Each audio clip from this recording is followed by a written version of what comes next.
I've met Luke on one of the events, and we were talking about generally growing the company. And one of the comment he said, it's easy to grow up to 5 million. It's not easy to go further. Luke, it's all on you. Just give a little bit more, advice and business feedback here. Yeah, I think it's every stage of growth is challenging, and I've always dreamed about growing £100 million business, if not bigger. I actually want to grow £1 billion business, but right at the moment, I think that we can reach 100 million over the next 2 or 3 years, and all my thinking is around that. I had a very interesting conversation with a friend of mine a few days ago, and his business is much smaller. He's probably at about £1 million a year, and he was talking about growth. And I was thinking about, I think it's Grant Cardone that says about 10x the results. And I said to him, look, stop thinking about a £2 million business and think about a £10 million business. What does that actually look like? And what I got him to do was to draw up on a whiteboard exactly what he thought his business looked like at 10 million. How many people did it have in? What jobs were those people were doing? Was he still doing fulfillment? What did it look like? Was he still doing manufacturing? And he took a big whiteboard and he penciled out exactly what a £10 million business looked like.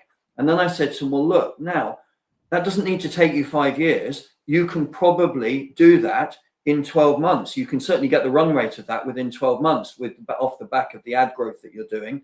And I think that's the opportunity that exists for people. You can grow very, very quickly now with the right structure in place, and it needs a lot of structure.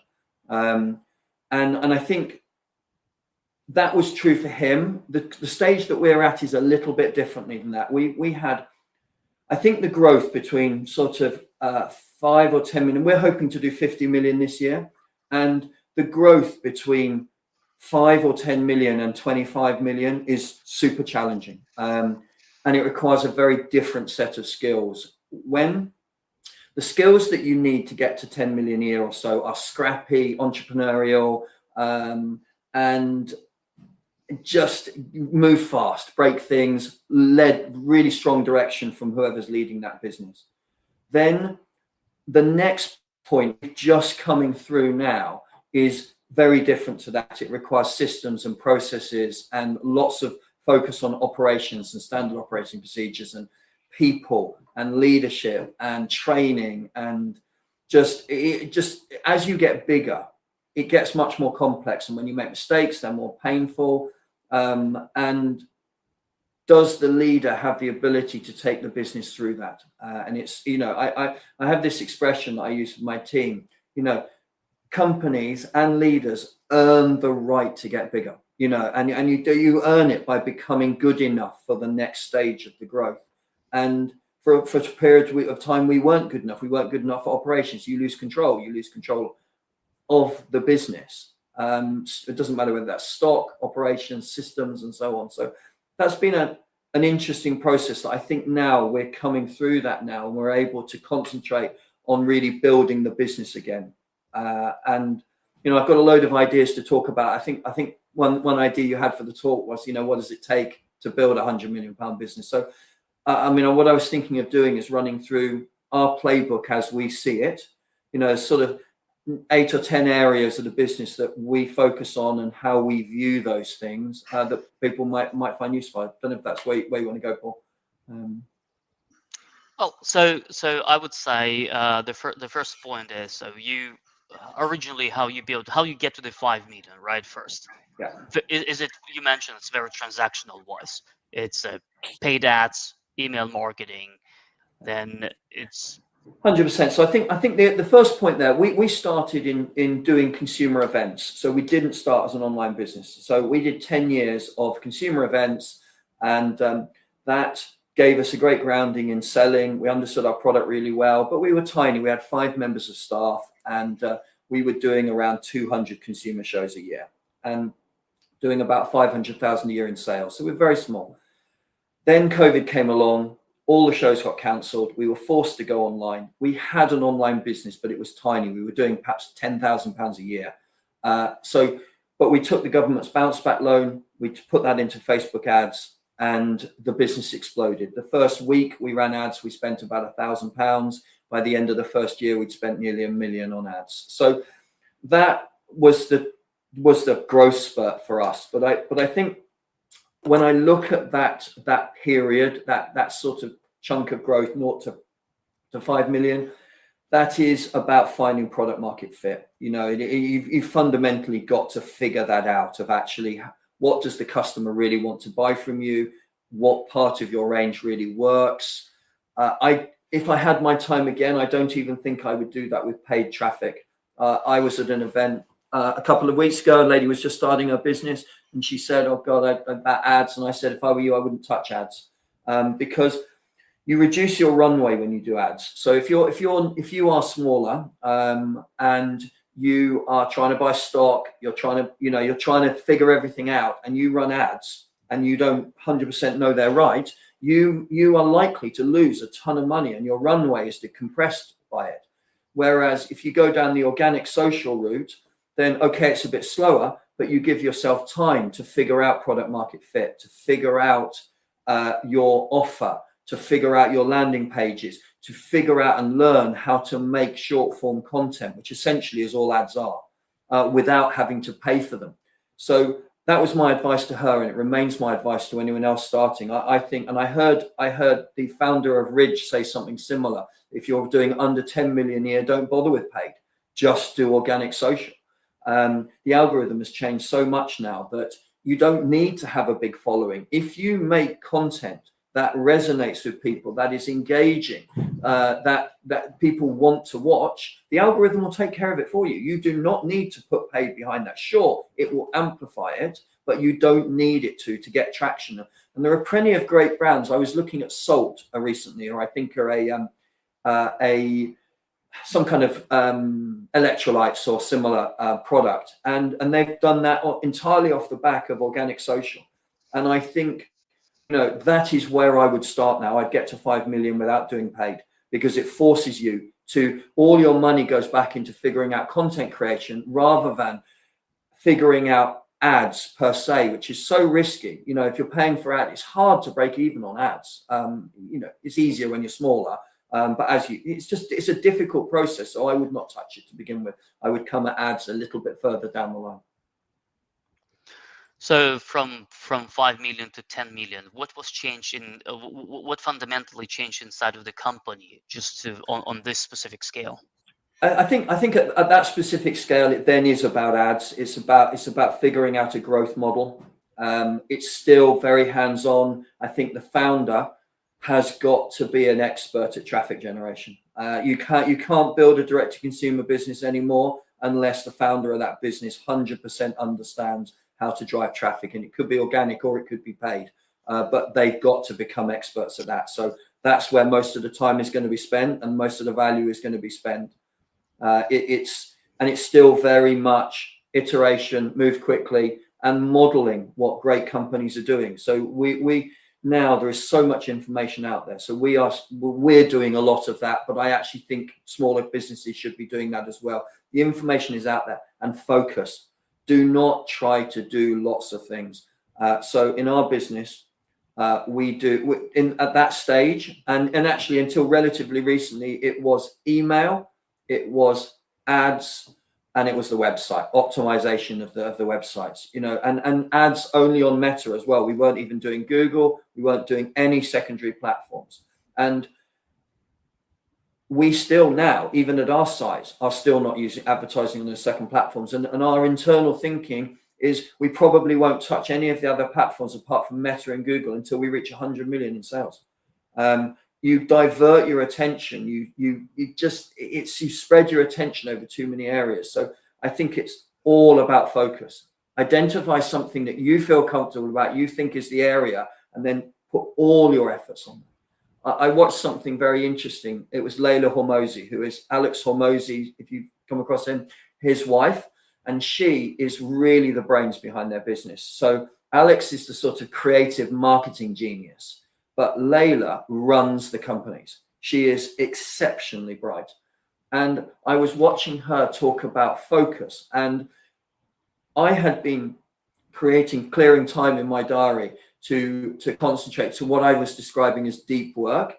And I was allocating time almost like a day a week on different areas of my business. And after watching her, I didn't do that. She was like, identify the biggest constraint in your business and spend all your time on that. So in our business, it still remains to be ads. So rather than spending 20 or 30 hours a week split between lots of areas, following that advice, I'm spending 20 or 30 hours purely on ads, on thinking about how I can improve the system that we use to run ads at scale. And I think the same is true of someone at the 5 to 10 million pound area.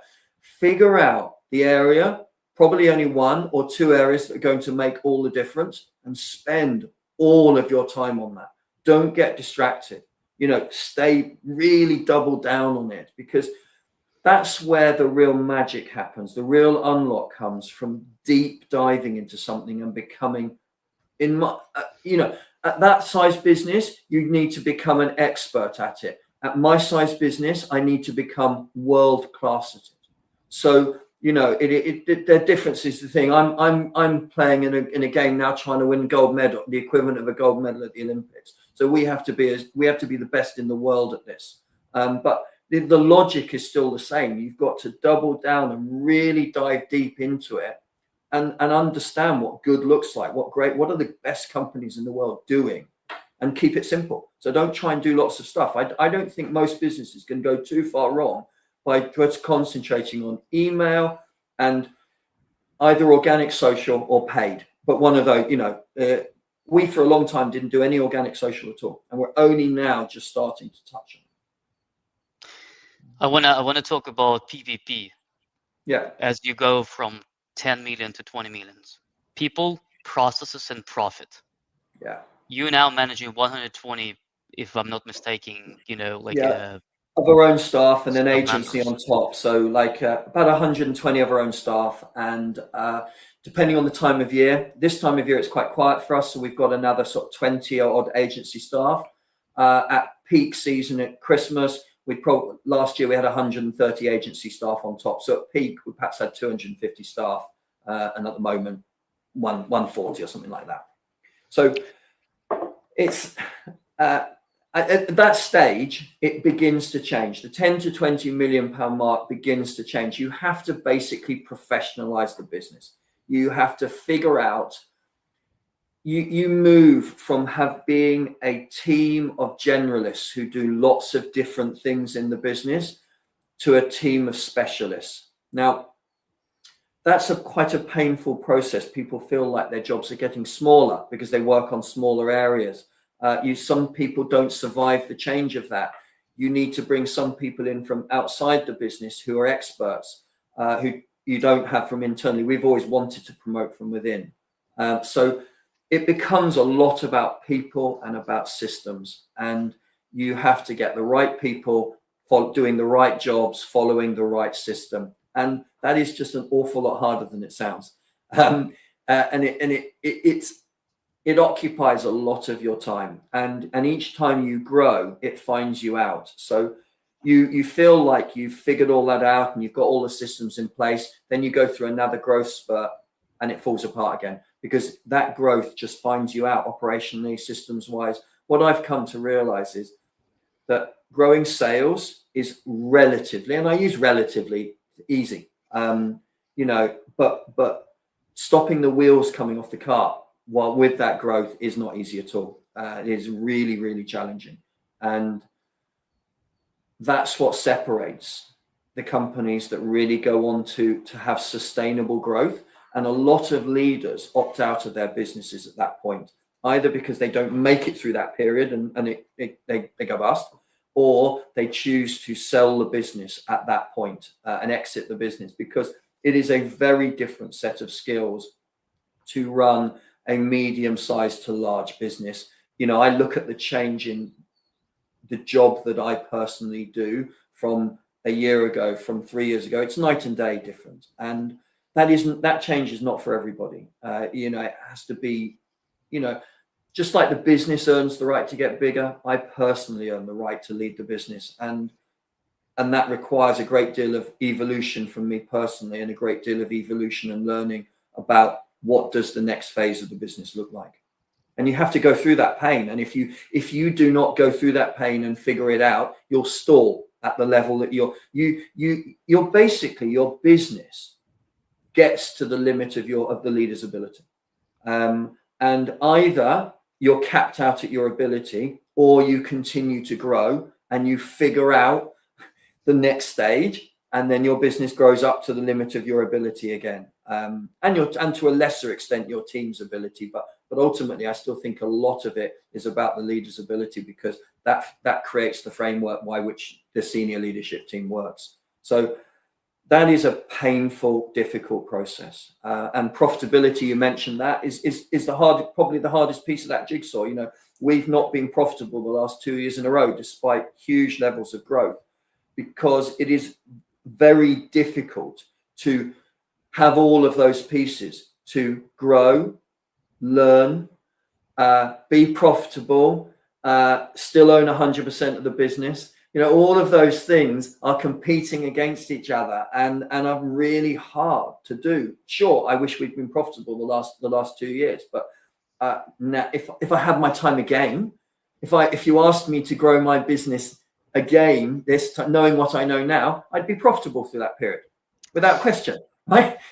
Because I know how to do it now. But the problem is, I didn't know how to do it, and I had to figure it out and learn. And when it's your business and your money, learning generally costs you money, and it's a very painful process, learning. And sure, I wish that we hadn't lost money the last 2 years, but it's part and parcel of doing it. And I think, you just, I mean, I think that for me, the key thing is don't go bust. You know, nobody goes bust because they're losing money. You go bust because you run out of money. And it's a very, very important difference. And I think one of the things, when you talk about elements of our playbook that have driven to the growth we've had, one of the things that we do, I think, that's a little bit different to most companies, we run our cash flow based on an available balance system. So instead of the cash flow being, you know, how much money, say, you know, the bottom line, what we do is we add up how much money we've got in the bank, how much money we could borrow if we maxed out all of our borrowing facilities, credit cards, loans, and so on. So that's the number that we trend at the bottom of the cash flow. And every single week on a Sunday, then I will go through and correct that. So we don't make any assumptions. We just go through and take the actual numbers from all of those things, and that becomes the opening balance the next week. And we correct all the cash, the projections for the figures going out for the next, you know, onwards. And it runs for a year, this cash flow. And that keeps you sane.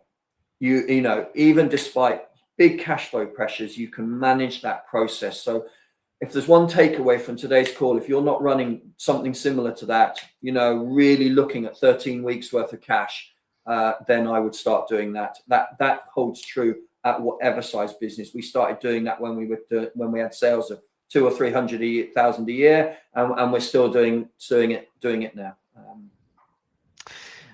There's a question from our attendees right now. How come that you go into this diffusers eventually market? There's tons of them, you know. So did you see the gap in the market? That's the first question. And the second question will be from me. On the level of when you right now, it's the automation is the key. And when we met in the office, you said, Paul, I'm going to play with AI stuff. So those 2 points, if you don't mind, just to cover a little bit. So why we entered the diffuser space. It wasn't a big market when we started doing it. So we've been going since 2011. So that's the first thing to bear in mind. So we were all around. There really weren't many candle and reed diffuser companies in the space. Only the big guys like Joe Malone and the Yankee Candles and so on. So that was one element of it. And my partner at the time, Justina, she started the business. It was her passion, and I got drawn into the business pretty soon afterwards. So I didn't really have any experience of it. I came from a manufacturing background, actually, and so more luck than judgment. But once you're in it, you just start growing it.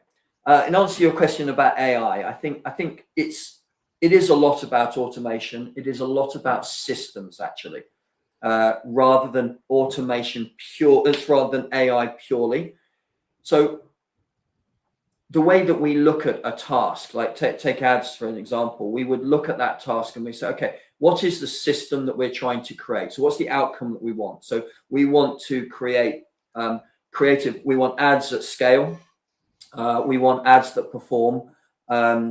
So we start breaking that down into its constituent parts about how do you make those ads? What do the ads need to say? What are, so there's all these different elements that go into a system that we will then tick off. AI forms one part of that. So we would use AI in ad creation, but we would also use AI in terms of the tools that we've built that take in every single review we've ever had, every email that we've ever sent, all the content from our website.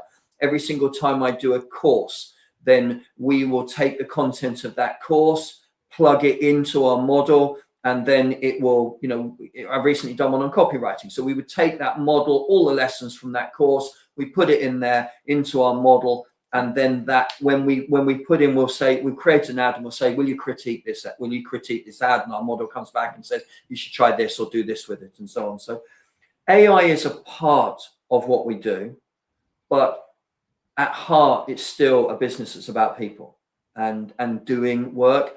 AI amplifies it, makes it a bit quicker, but really, it's about the people running, using the tools, having the ideas and doing the work.